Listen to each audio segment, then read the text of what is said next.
So, what is the Apple iPhone's favorite game?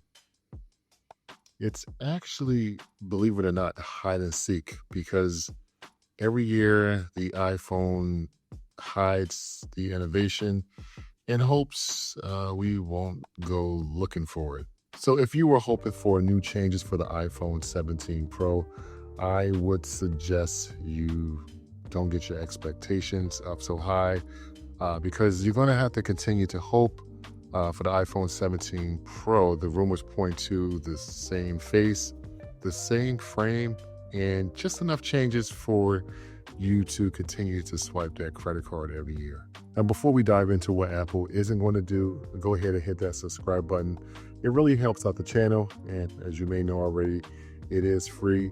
Also, stick around to the end of the video because if you have an iPhone 15 Pro and even an iPhone 16 Pro, I would suggest you may want to hold on to it a little bit longer. Yeah, so Mark Gurman has just confirmed in a tweet that we're not going to see any major changes coming to the iPhone 17 Pro. So that's two-tone back that we've been seeing floating around the internet related to the rumors not happening. Smaller dynamic island not happening. The only thing that Mark is saying in the tweet is we should get a camera that matches the back of the phone. And that's pretty much it. Not sure what that's going to look like. I guess right now we have 3 black dots. Yeah, I guess it should be just the same color as the back of the device itself, which I would say will look a little bit more sleek, but it is very, very disappointing in my opinion. And I get it, Apple loves a slow drip, but if the iPhone 17 Pro looks like the iPhone 16 Pro, we're kind of taking it back to 2020 with the release of the iPhone 12 Pro. A smaller bezel in a different shade of gray. That is not innovation in my opinion. That is just a rinse and repeat cycle.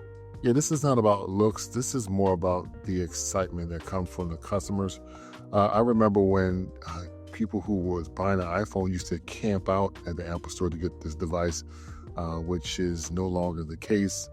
I feel like we're kind of getting to a point where people are only upgrading their devices or their iPhones when you're starting to have battery issues because these devices don't change that much. I do know we have kind of peaked a little bit in terms of technology, but I feel like we're kind of at a stage where things are getting really boring with these yearly upgrades. Also keep in mind, this is new.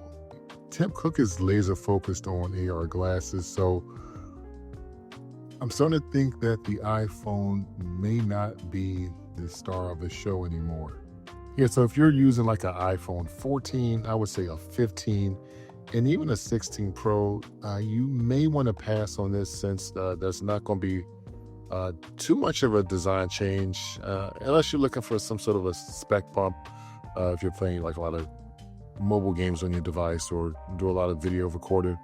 Otherwise, I don't see the benefits of going with the iPhone 17 Pro, which is kind of sad. I am kind of predicting that we're not going to see a major design change until maybe 2027, maybe. And that's going to be the anniversary for the iPhone for 20 years. 20-year anniversary. So that will be exciting, but also kind of sad because I feel like 2027 is just so far away. Yeah, so is Apple losing their edge? I don't know. It's a valid question. Or are we just expecting too much from Apple when it relates to the iPhone? Let me know in the comment section below what your thoughts are on the design change that's not probably going to be happening with the iPhone 17 Pro in the comment section. And I will talk to you guys in the next one. Thanks for watching to the end. Later.